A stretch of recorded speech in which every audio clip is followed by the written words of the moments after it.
A circus artist is climbing a 20 metre long rope. क्या है जी, क्या कह रहा है? एक सर्कस आर्टिस्ट है ना, वो क्या कर रहा है जी? चढ़ रहा है। किस पे चढ़ रहा है? रस्सी पे। एक रस्सी है जो कितने मीटर लंबा है? 20 मीटर लंबा है। विच इज टाइटली, और विच किसके लिए आया है? उस रस्सी के लिए आया है कि जिस रस्सी पे वो चढ़ रहा है जो कि 20 मीटर लंबा है, विच इज उसको टाइटली स्ट्रेच्ड, मतलब कस के बनाया गया है। ऐसा नहीं कि रस्सी ढीला है, एकदम स्ट्रेट, एकदम सीधा है, ठीक है। एंड टाइट, और उसको रस्सी को कस के खींच कर बांधा गया है। From the top of a vertical tower, कहां से बांधा गया है? एक वर्टिकल पोल है, उसके टॉप से बांधा गया है। कहां? To the ground. अब देखो, सबसे पहले हमको क्या ड्रॉ करना पड़ेगा? यहाँ पे एक पोल ड्रॉ करना पड़ेगा, क्योंकि जो रस्सी है वो कहां से ड्रॉ, कहां से? पोल के टॉप से। तो सबसे पहले एक पोल ड्रॉ कर लो, ठीक है। चलो ठीक है, सारे क्वेश्चन में फिगर नहीं देता है, समझा रहा है? हम दोनों को बता रहे हैं कि फिगर नहीं दिया रहता तो हम कैसे पढ़ के ड्रॉ करते हैं, ठीक है। सबसे पहले ये हमारा पोल हो गया। अब देखो, पोल हो गया तो ये हमारा क्या हो जाएगा बताओ? ये हमारा ग्राउंड हो जाएगा, ठीक है। ये हमारा ग्राउंड हो गया। तो कह रहे हैं कि पोल के टॉप से हम कस के रस्सी को बांधे हैं ग्राउंड तक, ठीक है। मान लो ग्राउंड तक हम यहाँ तक बांधे हैं। अब कह रहे हैं कि जो रस्सी को बांधे हैं पोल के टॉप से ग्राउंड तक, वो कितना मीटर लंबा है? मतलब इसके लेंथ कितना होगा? 20 मीटर। चलो इसका नेमी कर दो, तो मान लो एबीसी हो गया, समझा रहा ना? चलो आगे बढ़ो। कह रहा है find the height of the pole. इस पोल का क्या निकालना है? हाइट निकालना है। If the angle made by the rope, रस्सी है ना, the angle made by the rope, आगे बढ़ो, विद द ग्राउंड। देखो ये रस्सी है, ये ग्राउंड है, इसके साथ एंगल कितना बन रहा है? 30 डिग्री। क्वेश्चन कह रहा है कि 30 डिग्री का एंगल बना है। 30 डिग्री। अभी बात बताओ बाबू, हमको पोल का लेंथ निकालना है, हाइट निकालना है। इस एंगल के सामने वाले साइड को क्या कहते हैं? परपेंडिकुलर। और 90 डिग्री के सामने वाले साइड को क्या कहते हैं? तो पी और एच किस रेशियो में आता है? मतलब अगर हम इसमें साइन 30 लगा देंगे तो क्या पी निकल जाएगा? बस ये तो करना है, समझा रहा है कैसे करना है?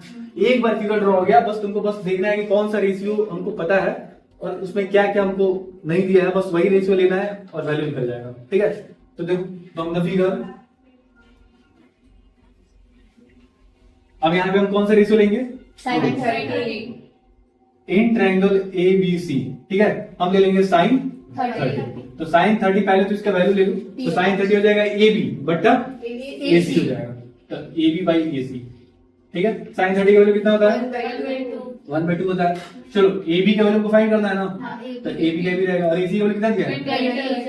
देखो तुम बता देंगे सारे दोनों मल्टीप्लाई डिवाइड में है, तो न्यूमरेटर से न्यूमरेटर घटा सकते हैं और डिनोमिनेटर से डिनोमिनेटर, तो कट जाएगा कितने बार में? अब हम क्या करेंगे?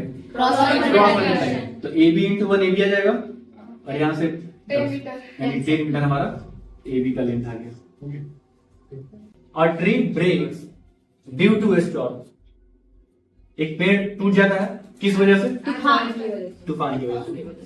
And the broken part bends, और जो टूटा हुआ पार्ट है ना वो क्या हो जाता है? सो दैट, इस तरह से the top of the tree touches the ground. देखो सबसे पहले भाई हम एक पेड़ बनाते हैं, फिर उसको हम ब्रेक करवा देंगे, ठीक है। देखो ठीक है बाबू, ये मान लो ट्री हो गया, ठीक है। मान लो यहां से ये क्या हो रहा है? टूट गया, ब्रेक हो गया, ठीक है। यहां से ये वाला जो ब्रेक कर गया, कैसे पता कि वहां से? कहीं से मानो ना भाई, कहीं से मानो, लेकिन बस ये करना है ना कि जब तुमको बेंड, अब देखो बाबू, देखो ऐसा समझो, ये जो ट्री है वो यहाँ से ब्रेक तो कर गया है, लेकिन यहाँ से फिर बेंड हो गया है।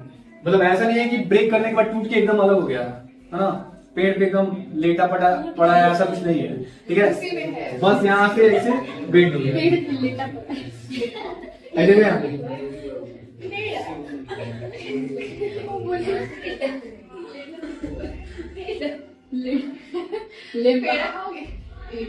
चलो देखो, तो ये जो पार्ट है वो ट्री, यही वाला पेड़ का पार्ट है, जो कि यहाँ पर क्या हो गया है?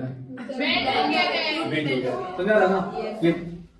अब देखो क्या रहा ना, आगे देखो, a tree breaks due to storm, यहाँ से ब्रेक हुआ है, एंड ब्रोकन पार्ट, ये वाला ब्रोकन पार्ट है, ठीक है, ये बेंड हो रहा है, और इस तरह से बेंड हो रहा है कि इसका जो ये वाला टॉप है, या यहाँ पे ग्राउंड पे क्या हो जा रहा है? टच कर जा रहा है। इतना समझ में आ गया? चल आगे। top of the tree touches the ground making an angle 30 degree with it. Ground पर टच तो कर रहा है साथ में ही, और ग्राउंड के साथ क्या कर रहा है? 30 डिग्री का एंगल भी बना रहा है। यानी यहाँ पे कितना डिग्री एंगल बनेगा? 30 डिग्री। समझ आया तुम लोगों को? अब आगे देखो, कह रहा है the distance between the foot of the tree. देखो ये ट्री का क्या है? पैर। ये फुट है, समझ रहा ना? अरे पैर का मतलब कि वो जहाँ पे खड़ा हुआ है, ठीक है, वो उसका क्या हो जाएगा? देखो ध्यान से समझो, English is very dangerous. The distance between, कहां से डिस्टेंस लेना है? The foot of the tree, यानी ट्री के फुट से to the point where the top touches. इस पॉइंट से उस पॉइंट पे लेना है जहां पर ट्री का टॉप क्या हुआ था? टच किया था। इसके बीच का जो डिस्टेंस है वो कितना दिया है? 8 मीटर। ये हमारा 8 मीटर दिया है। क्या समझा रहा है? अब find the height of the tree. अब क्या निकालना है? हाइट। देखो ये हमारा पेड़ स्टार्टिंग यहाँ से आता था, तो ये लेंथ निकालना है। समझा रहा है? अब ध्यान से समझो, इसको बनाएंगे कैसे हम। पहले तो इसका नेमिंग दे दो, ठीक है? मान लो A B C और ये D। देखो एक बात बताओ, जितना AD है उतना ही कौन सा लेंथ होगा? AC होगा। यस। जितना AD है उतना ही क्या होगा? AC। AC होगा। समझ आ रहा है? चलो इधर देखो, क्यों? क्योंकि वही वाला पार्ट क्या होगा? बेंड होके नीचे है। मतलब जितना AD है उतना ही AC होगा। मतलब AD बराबर AC है। अब ध्यान से देखो, इसका मतलब अगर हम AC निकाल देंगे तो AD भी निकल जाएगा। चलो ठीक है। और बाकी वालों को क्या निकालना है? AB निकालना है। समझ आ रहा ना? और जब दोनों लेंथ निकल जाएगा तो क्या कर देंगे? हाइट करेंगे तो total height of the tree निकल जाएगा। अब एक बात बताओ, हमको ट्रायंगल में देखना है क्या क्या चीज गिवन में दिया है। एक एंगल दिया है और एंगल से सटा हुआ क्या दिया है?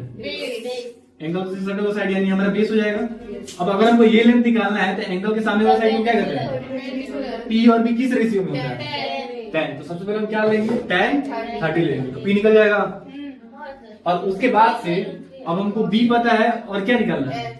H। ये H ही ना है 90 के सामने वाला, ये 90 है 90 के सामने वाला H। तो क्या लगाएंगे हम? P और H। P और H, B और H, B और H लगाना है। तो क्या हम लगाएंगे? cos। तो यहाँ से H निकल गया, और जितना ही ये होगा उतना ये लेंथ होगा। अब ये भी निकल गया और ये भी लेंथ निकल गया। टोटल हाइट निकालना हम क्या करेंगे? जोड़ देंगे। ठीक है, चलो यहाँ पे देखो, इन ट्रायंगल ABC, ठीक है, अगर हम लेते हैं सबसे पहले tan 30 तो क्या हो जाएगा? बताओ। AB tan 30 क्या हो जाएगा? AB by B। tan 30 का वैल्यू क्या होता है? तो 1/√3 हो जाएगा, बराबर। AB का लेंथ पता है? नहीं पता है। BC का लेंथ? चलो क्रॉस मल्टीप्लाई करो, √3 इंटू AB क्या होगा? बराबर 8। तो AB बराबर क्या हो जाएगा? ठीक है, इसको रेशनलाइज शुरू करना है, चाहे अभी यहीं पर रहना। ठीक है, इतना में, ठीक है, बाद में रेशनलाइज तो करना ही पड़ेगा। चलो तो ये हमारे लेंथ निकल गया ना AB का, और किसका वैल्यू निकालना है? AC का वैल्यू निकालना है। तो फिर से इन ट्रायंगल ABC, ठीक है, अब क्या लेंगे हम? cos 30। तो B बाई H, यानी B यानी BC, और बाई क्या हो जाएगा? AC। cos 30 का वैल्यू क्या होता है? √3/2 बराबर BC का वैल्यू क्या है? 8 बाई EC तो निकालना है। चलो क्रॉस मल्टीप्लाई करो, √3 AC बराबर 8 2 16। AC बराबर क्या आ जाएगा? 16/√3। हम अच्छा एक और चीज है कि AC जो है वो किसके बराबर है? AD के बराबर। AC बराबर AD, तो दोनों का लेंथ कितना हो जाएगा? 16/√3। ठीक है, अब हमको निकालना है total height of the tree. ठीक है, तो यानी टोटल हाइट यानी क्या है? BD ना, तो BD को हम लिख सकते हैं AB प्लस AD। ठीक है, चलो AB का लेंथ कितना निकला हुआ है? तो 8/√3 प्लस AD का लेंथ कितना निकला हुआ है? यानी 16/√3।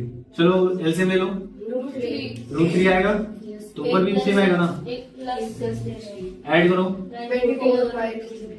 अब हम क्या कर देंगे?